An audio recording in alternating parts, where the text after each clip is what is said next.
الحمد للہ وحدہ لا شریک لہ والصلاة والسلام علی من لا نبی بعدہ وعلی آلہ واصحابہ الذین اوفوا عہدہ اما بعد۔ تخصص فی العقائد الاسلامیہ کا اصول فقہ کا سبق ہمارا چل رہا ہے۔ بات چل رہی تھی امر اور نہی کے بارے میں۔ گزشتہ کل ہم نے امر کے بارے میں پڑھا، آج ہم نہی کے بارے میں پڑھیں گے۔ نہی کی تعریف مولانا حافظ محمد برکت اللہ لکھنوی رحمہ اللہ تعالی احسن الحواشی میں فرماتے ہیں، هو قول القائل لغیرہ علی سبیل الاستعلاء لا تفعل، اپنے آپ کو صاحب اختیار اور غالب سمجھتے ہوئے کسی دوسرے شخص کو کسی کام سے منع کرنا، یہ ہے نہیں۔ لا تفعل، لا تفعل یعنی اس طرح کسی کو منع کریں کہ دوسرا اس کی مخالفت نہ کر سکے، یہ ہے نہیں۔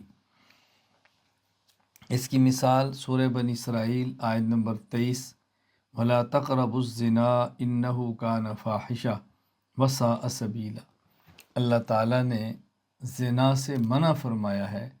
اب اس کا مطلب کہ بندے کو زنا کرنے کی کوئی اجازت نہیں، شرعی طور پر بندے کے پاس کوئی اختیار ہی نہیں ہے کہ وہ زنا کر سکے۔ اس کا حکم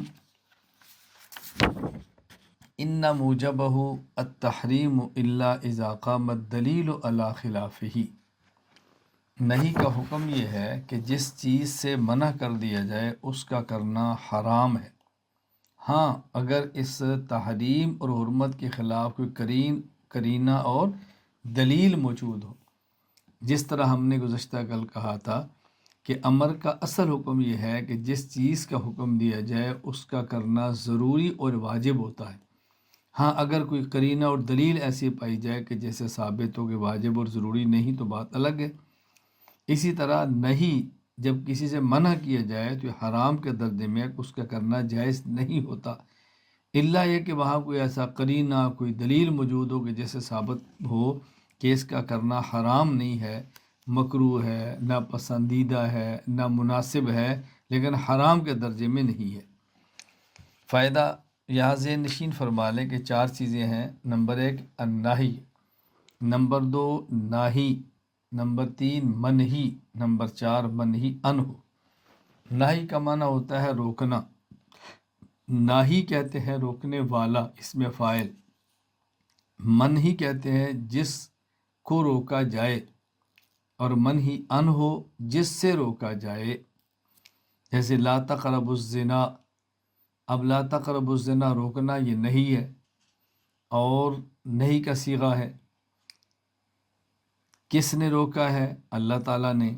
کس کو روکا ہے؟ بندے کو۔ کس سے روکا ہے؟ زنا سے۔ تو گویا لا تقربوا یہ صیغہ نہیں ہوگا، نہ ہی اللہ کی ذات ہوگی، بندہ منہی ہوگا اور زنا منہی عنہ ہوگا۔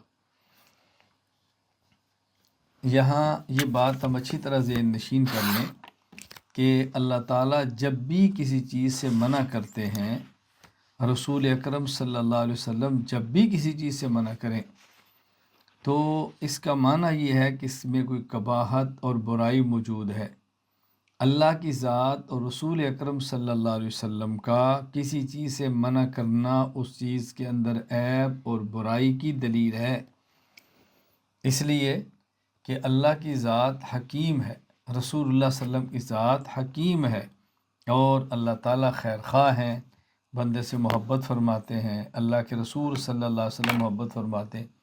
یہ ممکن نہیں ہے کہ ایک چیز اچھی ہو اور اس کو روک دیا جائے، اس کا معنی ہے کہ وہ اچھی نہیں ہے، اس کے لیے مفید نہیں ہے، تبھی تو منع کیا ہے۔ ہاں یہ بات الگ ہے کہ جب کسی چیز سے منع کیا جاتا ہے منہی عنہ ہو، تو کبھی برائی اس کی ذات میں ہوتی ہے اور کبھی اس کی ذات میں نہیں ہوتی، بلکہ اس کی وجہ سے برائی کا خدشہ ہوتا ہے، اس لیے اس کو منع کر دیا جاتا ہے۔ اس لہٰذا منہی عنہ یعنی جس سے روکا جا رہا ہے اس کی تقسیم صفت کے اعتبار سے دیکھیں گے تو منہی عنہ کی 2 قسمیں بنتی ہیں۔ نمبر 1 کبھی لذاتہ، نمبر 2 کبھی لغیرہ۔ نمبر 1 کبھی لذاتہ، ہوا ما یکون القبح فی ذات المنہی عنہ، کبھی لذاتی کے معنی ہے کہ جس چیز سے منع کیا جاتا ہے اس کی اپنی ذات ہی بری ہو، وہ خود فعل ہی گندا ہو۔ بسا اوقات ایسا ہے کہ ایک چیز خود گندی نہیں ہوتی، کسی گندگی کا ذریعہ ہوتی ہے، لیکن بعض چیزیں خود بخود گندی ہوتی ہیں، لہٰذا اس سے بچنا بہت ضروری ہوتا ہے۔ کفر کرنا، شرک کرنا، زنا کرنا، یہ خود ہی گندے ہیں، یہ کسی گندگی کا ذریعہ نہیں ہے بلکہ خود گندے ہیں۔ نمبر 2، کبھی لغیرہ، ہوا ما یکون القبح فی غیر ذات المنہی عنہ، یعنی قباحت اور عیب جس کو منع کیا اس کی ذات میں نہیں ہے، بلکہ جو منع کیا جا رہا ہے اس کی وجہ کچھ اور ہے، کسی اور چیز کی وجہ سے اس کو منع کیا کہ تم یہ نہیں کرنا کہ اس سے فلاں نقصان ہوگا جو کہ ٹھیک نہیں ہے۔ اس کی مثال الصوم یوم العید، عید کے دن روزہ رکھنا۔ اب دیکھو، روزہ رکھنا تو اللہ کا محبوب عمل ہے، روزہ رکھنا تو مبارک عمل ہے، لیکن منع کیا جا رہا ہے عید کے دن روزہ رکھنے سے۔ عید کا دن اللہ تعالیٰ کی مہمانی اور ضیافت کا دن ہے، تو عید کے دن روزہ نہ رکھنا یہ اللہ کی ضیافت اور مہمانی سے اعراض اور روگردانی ہے۔ تو عید کے دن روزہ رکھنے سے منع کرنے کی وجہ روزہ نہیں، بلکہ اس سے اللہ تعالیٰ کی مہمانی کا انکار لازم آتا ہے، اور وہ ٹھیک نہیں ہے۔ اسی طرح جمعہ کی اذان اول کے بعد خرید و فروخت کرنا منع ہے۔ کیوں؟ اس لیے خرید و فروخت کرنا تو جائز، اس میں کیا حرج ہے، لیکن جب جمعے کی اذان اول ہو جائے تو اب ہمیں جمعے کی تیاری کرنی ہے، اگر خرید و فروخت کریں گے تو تیاری کے راستے میں رکاوٹ ہوگا، اس لیے اس وقت منع کر دیا گیا کہ آپ تجارت نہ کریں۔ نہی کی 2 قسمیں ہیں، نہی عن الافعال الحسیہ اور نہی عن الافعال الشرعیہ، یعنی جن افعال سے شریعت منع کرتی ہے، کبھی وہ افعال حسیہ ہوں گے، کبھی وہ افعال شرعیہ ہوں گے، کبھی فعل حسی ہوگا اور کبھی فعل شرعی ہوگا۔ فعل حسی اور فعل شرعی کا مطلب کیا ہے؟ افعال حسیہ کسے کہتے ہیں؟ مولانا حافظ محمد برکت اللہ لکھنوی رحمۃ اللہ علیہ لکھتے ہیں احسن الحواشی رسول شاشی میں، ہی التی تعرف حسا ولا یتوقف تحققها علی الشرع کالزنا وشرب الخمر فإنہما کانا معلومین ماہیتا قبل ورود الشرع وباقیتین علی حالہما ولا یتغیر بالشرع۔ افعال حسیہ اس کو کہتے ہیں کہ جو انسان کی حس سے معلوم ہو، انسان خود معلوم کرے، اپنی آنکھ سے، اپنے کان سے، اپنی عقل سے، اپنے دماغ سے معلوم کرے، اور ان کا پہچاننا، ان کی معرفت شریعت پر موقوف نہ ہو، جیسے زنا کرنا، شراب پینا۔ اب زنا کسے کہتے ہیں؟ ہر بندہ سمجھتا ہے۔ زنا کا معنی کیا ہوتا ہے؟ اپنی بیوی کے علاوہ کسی اور سے ناجائز تعلق قائم کرنا، یہ زنا ہے۔ شراب کا معنی کیا ہے؟ ایسی چیز پینا جسے نشہ ہے، یہ شراب پینا ہے۔ تب یہ ہر بندے کو پتہ ہے، حلال حرام ہونا الگ چیز ہے، لیکن زنا کہتے کسے ہیں یہ تو کافر بھی جانتا ہے، شراب کہتے کسے ہیں وہ کافر بھی جانتا ہے۔ یہ بات الگ ہے کہ اس کو حلال کہنا یا حرام، اسلام حرام کہتا ہے اور کافر اس کو پیتے ہیں۔ اب یہ دیکھیں، اگر شریعت نہیں تب بھی سب کو پتہ ہے، شریعت آئی ہے تب بھی پتہ چل گیا بزنا کے، یہ نہیں کہ شریعت نے زنا کا معنی بدل دی ہے، جو معنی پہلے تھا وہی معنی اب ہے۔ افعال شرعیہ کسے کہتے ہیں؟ افعال شرعیہ ما تغیر، شیخ احمد بن ابو سعید بن عبداللہ الحنفی المعروف ملا جیون رحمہ اللہ، وفات 130 ہجری، نور الانوار میں لکھتے ہیں ما تغیرت معانی الاصلیہ بعد ورود الشرع بہا۔ افعال شرعیہ وہ ہوتے ہیں کہ جن کے اصل معنی شریعت کے آنے کے بعد بدل جائے، یعنی لغت میں اس کا معنی اور ہو اور شریعت اس کا معنی اور کرے، یہ ہے فعل شرعی۔ کالصوم والصلاۃ والبیع والاجارۃ، جیسے روزہ ہے۔ اب روزے کا معنی لغت میں کیا ہے؟ فإن الصوم هو الامساک اصل میں اور لغت میں روزے کا معنی ہوتا ہے امساک، رکنا، تھوڑی دیر آپ خاموش ہو جائیں، روزہ ہے۔ امساک، 2 منٹ نہ کھائیں، روزہ ہے۔ پینا چھوڑ دیں، روزہ ہے لغت میں۔ لیکن شریعت نے معنی بدل دیا۔ شریعت کہتے ہیں نہیں، صبح صادق سے لے کے غروب آفتاب تک کھانے پینے اور بیوی سے ہم بستری کرنے سے رکنا، یہ ہے روزہ۔ تو لغت میں روزے کا معنی اور تھا، شریعت نے معنی اس کا بدل دیا۔ اسی طرح الصلاۃ، اب لغت میں صلاۃ کا معنی کیا ہے؟ الدعا، دعا، یہ لغت میں معنی ہے۔ لیکن شریعت نے صلاۃ کا معنی کیا کیا؟ ارکان مخصوصہ مخصوص اوقات میں مخصوص حیت سے ادا کرنا، اس میں قیام ہے، رکوع ہے، سجدہ ہے، اور فلاں وقت میں ادا کرنا، یہ ہے ارکان مخصوصہ۔ اسی طرح البیع، لغت میں بیع کا معنی کیا ہوتا ہے؟ مبادلۃ المال بالمال فقط، مال کے بدلے میں مال۔ شریعت نے بتایا کہ نہیں، اتنا کافی نہیں ہے کہ مال کے بدلے میں مال ہو، اتنا کافی نہیں ہے۔ تو شریعت نے معنی تھوڑا سا اس کا تبدیل کیا ہے۔ ایک عاقد، ایک بیچنے والا ہے، ایک خریدنے والا ہے، پھر جس کو بیچا جا رہا ہے وہ مبیع ہو، مبیع بننے کاہل ہو، مبیع موجود ہو۔ یہ لغت میں صرف بیع کا معنی کیا ہوگا کہ مال کے بدلے میں مال، بس۔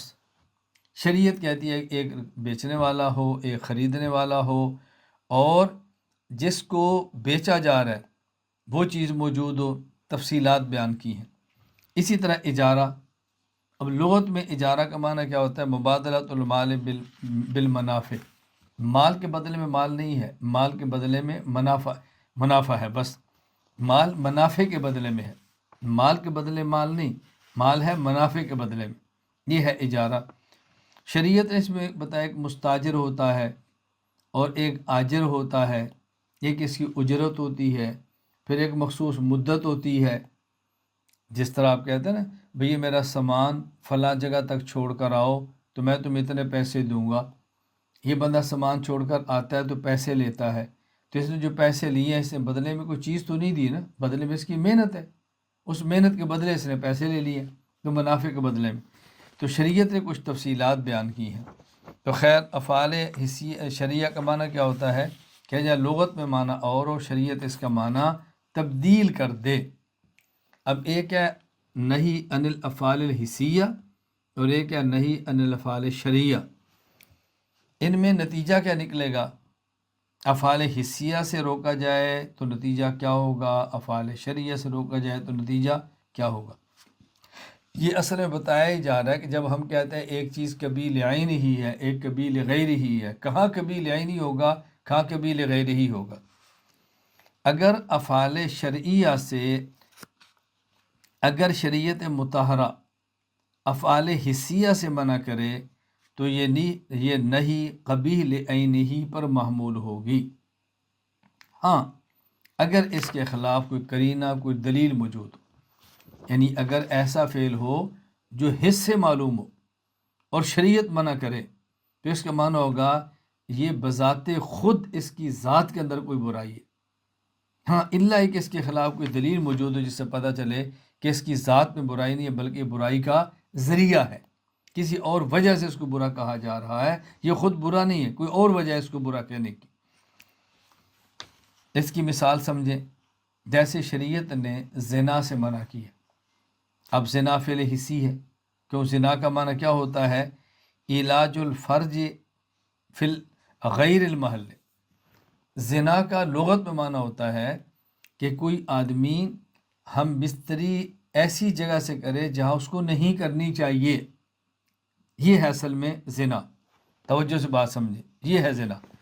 اب شریعت نے منع کر دیا کہ زنا نہیں کرنا، تو زنا کی ذات میں قباحت ہے، زنا کی ذات میں برائی ہے کہ ایسی جگہ آپ نے استعمال کی جس کا آپ کو اختیار نہیں تھا۔ دوسرے کی مثال کہ جہاں فعل حسی ہو، شریعت منع کرے اور وہ قباحت اس کی ذات میں نہ ہو بلکہ قباحت کسی اور وجہ سے ہو، اس کی مثال ہے النہی عن الوطی فی الحیض، کسی آدمی کا اپنی بیوی سے ہم بستری کرنا ماہواری کے دنوں میں، حالت حیض میں، اپنی بیوی سے. اب دیکھیں، کسی شخص کا اپنی بیوی سے ہم بستری کرنا یہ تو ناجائز نہیں ہے. اپنی بیوی سے ہم بستر ہونا تو جائز ہے، لیکن ناجائز کیوں ہے؟ حالت حیض کی ہے.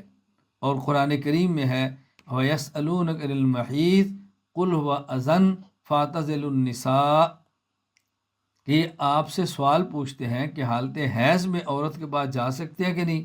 آپ ان کو بتاؤ کہ حیض یہ گندگی ہے، ان دنوں میں اپنی بیوی سے الگ رہیں.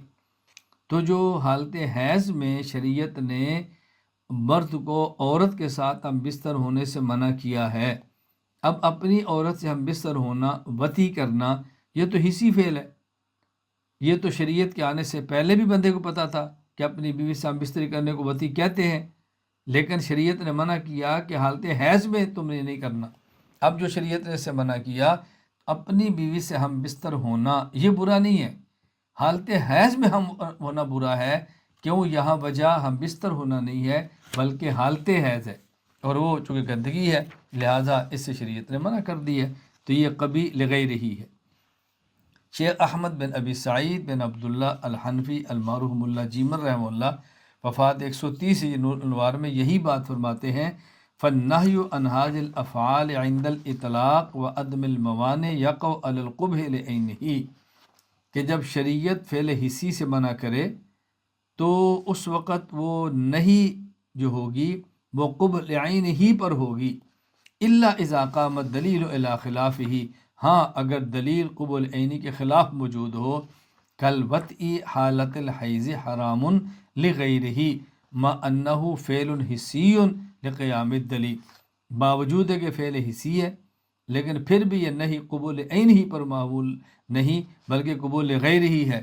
دلیل اس کی کیا ہے کہ اپنی بیوی سے ہم بستر ہونا یہ ناجائز نہیں ہے بلکہ ناجائز کی وجہ حالت حیض، اور حالت حیض کو اذا کہنا ہے، گندگی ہے.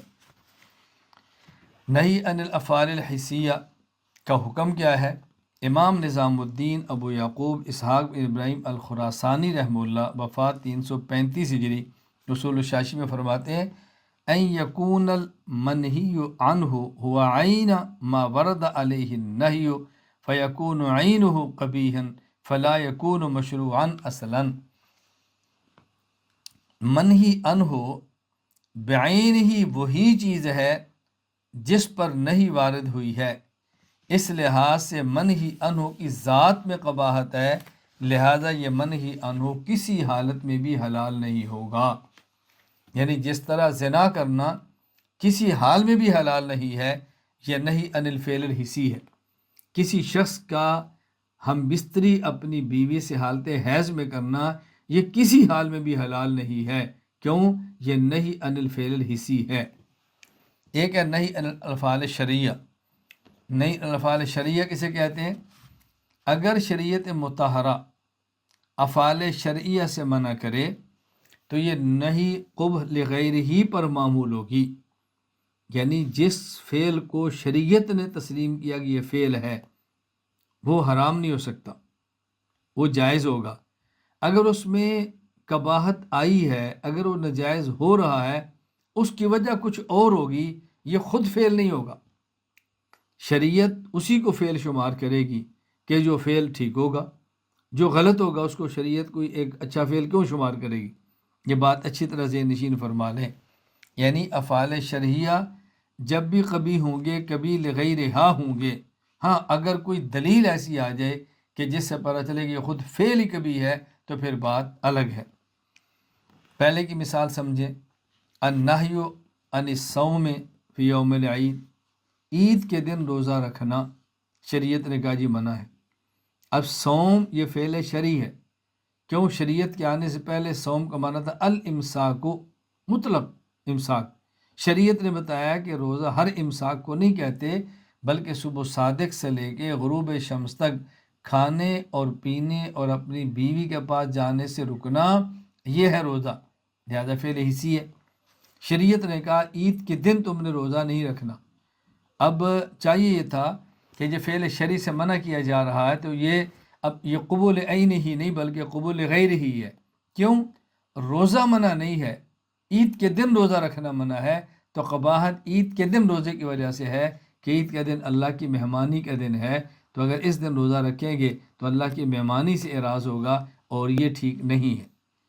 دوسری مثال، النہی عن البیع المزامین و بیع الملاقیح و صلاۃ المحدث. مضامین جمع ہے مضمونتن کی، اور ملاقی جمع ہے ملقوحتن کی، آگے صلاۃ المحدث. مضامین کی بیع کا معنی کیا ہوتا ہے؟ مضمونہ اس تولیدی مادے کو کہتے ہیں جو نر کی پیٹھ کے اندر موجود ہو، تولیدی مادہ، اس کو بیچ دینا یہ جائز نہیں. کیوں؟ یا مبی موجود ہی نہیں، آپ نے کس کو بیچا ہے؟ چیز ہی موجود نہیں ہے. اچھا، اسی طرح مضمونتن کی جمع ہے مضامین. مضمونہ کا معنی کیا ہوتا ہے؟ ملاقیح، یہ جمع ملقوحتن کی. ملقوحہ اس تولیدی مواد کو کہا جاتا ہے کہ جو مادہ کے رحم میں پایا جائے. اب کوئی بندہ کہے کہ جی مثلا بھینس ہے، تو بھینس جو اس کے پیٹ میں جو رحم میں ابھی آیا ہے تولیدی مادہ، میں اس کو خریدتا ہوں. یہ تو مبین نہیں ہے، کیسے خریدیں گے؟ اس میں جان پڑی نہیں ہے. یہ کیا ہے؟ یہ لوتھڑا ہے، یہ بچی ہے، یہ بچہ ہے، ہوگا نہیں ہوگا، اس کو نہیں بیچ سکتے. یہ خرید و فروخت ناجائز ہے. اسی طرح صلاۃ المحدث، بے وضو کی نماز، چونکہ شریعت بے وضو کی نماز کو نماز تسلیم نہیں کرتی، اس سے شریعت نے منع کر دیا. تو گویا یہ جو مضمون کی بیع ہے یہ بیع ہی نہیں ہے. شریعت بیع اس وقت تسلیم کرتی ہے کہ جب مبیع ہو، یا مبیع نہیں ہے، کس کو بیچا آپ نے. اسی طرح شریعت تسلیم کرتی ہے نماز وہ جو طہارت کی حالت میں ہو. جو طہارت کی حالت میں نہیں ہے وہ شریعت کیا نماز ہی نہیں ہے، اس کو کیسے آپ قبول کر سکتے ہیں؟ تو یہ نہیں ایسی ہے کہ جو اس کی ذات ہی کے اندر قباحت ہے. شیخ احمد بن ابی سعید بن عبداللہ الحنفی رحمہ اللہ، وفات 1130 ہجری، نور الانوار میں فرماتے ہیں فَالنَّهْيُ عَنِ هَذِهِ الْأَفْعَالِ عِنْدَ الْإِطْلَاقِ يُحْمَلُ عَلَى الْقُبْحِ الْوَصْفِيِّ. نہیں افعال شرعیہ سے یہ جب علی الاطلاق بغیر قرینے کے بولی جائے تو یہ قبح وصفی پر محمول ہوگی، یعنی قبول غیر ہی ہوگی. الا اذا دل الدلیل علی کون قبیح لعینہ، الا کہ اس کے قبیح لعینی ہونے پر کوئی دلیل موجود ہو، کالنہی عن بیع المضامین والملاقیح وصلاۃ المحدث، جس طرح مضامین، ملاقیح کی تجارت اور محدث کی نماز. جس کا حکم امام نظام الدین ابو یعقوب اسحاق بن ابراہیم الخراسانی رحمہ اللہ، وفات 335 ہجری، اصول الشاشی میں تحریر فرماتے ہیں ان یکون المنہی عنہ غیر ما اضیف الیہ النہی. جس فعل کی طرف نہیں کی نسبت کی گئی ہے، اصل منہی عنہ وہ فعل نہیں بلکہ اس فعل کا غیر ہے، بلکہ اس فعل کا غیر ہے. لہذا فیکون ہوا حسنا بنفسہ قبیحا لغیرہ، یہ فعل اپنی ذات کے اعتبار سے حسن ہوگا اور وصف اور کسی اور وجہ سے قبیح ہوگا. ویکون المباشر مرتکبا للحرام لغیرہ لا لنفسہ، اس فعل کا ارتکاب کرنے والا یہ ایسی چیز کا ارتکاب کرے گا کہ جو بذات حرام نہیں ہوگی بلکہ کسی اور وجہ سے حرام ہوگی. جس طرح میں پہلے مثال دے چکا ہوں، عید کے دن روزہ رکھنا منع ہے، تو یہاں روزہ حسن لنفسہ ہی ہے، روزہ ٹھیک ہے، بابرکت ہے، مفید ہے، عقل بھی اس کو اچھا کہتی ہے، لیکن اس میں قباحت کیوں آئی ہے؟ یہ عید کا دن ہے اور عید کا دن اللہ کی مہمانی کا دن ہے.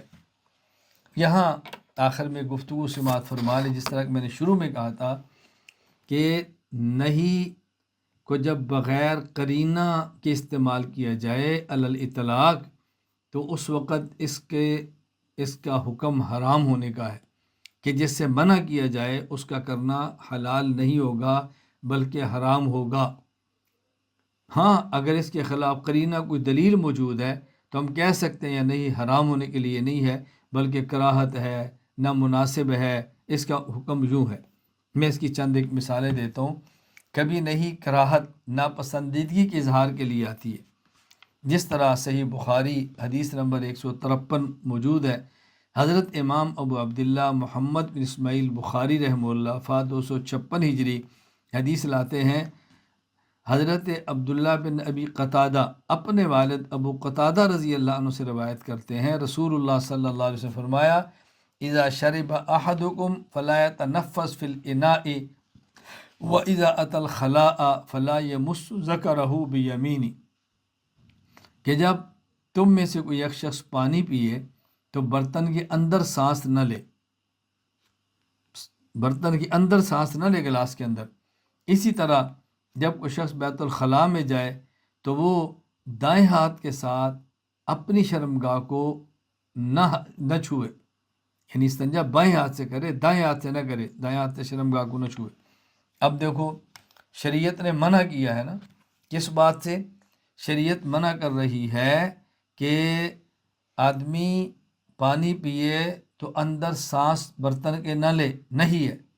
اب اس نہیں کا معنی یہاں نہیں، یہ نہیں ہے اگر اندر سانس لیا تو حرام ہوگا، یہ حرام نہیں ہے بلکہ یہ مکروہ اور ناپسندیدہ ہے، یہ مکروہ اور ناپسندیدہ ہے۔ اس پر قرینہ کیا ہے؟ قرینہ یہ ہے کہ کوئی ایسی وجہ نہیں ہے کہ جس کی بنیاد پر اس کو حرام کہا جائے، کوئی ایسی بنیاد نہیں جس بنیاد پر اس کو حرام قرار دے دیا جائے۔ کوئی ناپاک چیز اندر گئی ہے، کوئی سانس ناپاک تو نہیں ہے کہ ہم اس کو حرام کہہ دیں، تو حرام کیسے کہہ سکتے ہیں؟ اچھا، اسی طرح جو فرمایا کہ جو بیت الخلاء میں جائے تو اپنا دائیں ہاتھ شرمگاہ کو نہ لگائے، یہ جو منع کیا ہے اس کا معنی یہ نہیں اگر لگا لیا تو حرام ہوگا، حرام نہیں، ناپسندیدہ ہے۔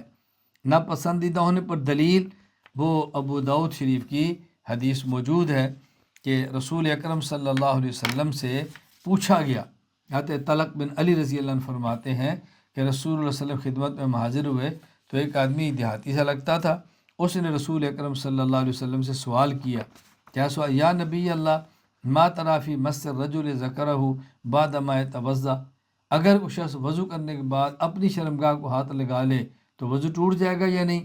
تو آپ نے کیا ارشاد فرمایا، حل ہوا الا مسغۃ منہ او قال بضعۃ منہ، آپ نے فرمایا تو اس کے جسم کے ایک حصہ ہے، جس طرح باقی حصے یہ بھی حصہ ہے۔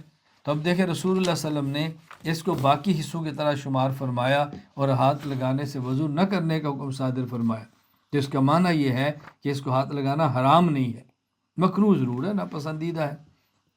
اسی طرح کبھی نہیں دعا کے معنی میں آتی ہے، سورہ آل عمران آیت نمبر 8، ربنا لا تزغ قلوبنا بعد اذ ہدیتنا، اے اللہ آپ نے ہمیں ہدایت دی ہے، اب ہمارے دلوں کو ٹیڑھا نہ فرمانا، ہمیں گمراہ نہ کرنا۔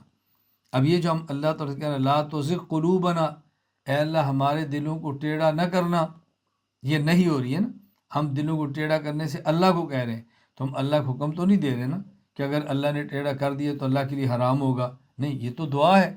مخلوق خالق کو تو فرض اور واجب کے درجے میں حکم نہیں دے سکتی، نہ منع کر سکتی ہے۔ نمبر 3، تأییس، مایوسی کو بیان کرنا، سورہ تحریم آیت نمبر 7، قرآن کریم میں یا ایھا الذین کفروا لا تعتذروا الیوم، قیامت کے دن اللہ کفار سے فرمائیں گے کہ آج تم ہمارے سامنے کوئی عذر پیش نہ کرو۔ اب اس کا معنی یہ نہیں کہ کسی آدمی کا اللہ کے سامنے عذر کو پیش کرنا حرام ہے، نہیں، یہ بیان یہ کیا جا رہا ہے کہ اب تمہارے عذر کا کچھ فائدہ نہیں ہے، اب حساب کا دن آ گیا ہے، اب تمہارا عذر قابل قبول نہیں ہوگا، تو ان کو مایوس کیا جا رہا ہے کہ اب وہ وقت آ گیا ہے کہ عذر کرو گے تب بھی قبول نہیں ہوگا، اب تم مایوس ہو جاؤ کہ ہم تمہاری بات کو سنیں گے، اب تمہاری بات کو سنا بھی نہیں جا سکتا، تو یہ نہیں مایوس کرنے کے لیے ہے۔ اسی طرح ارشاد کا معنی کیا ہے؟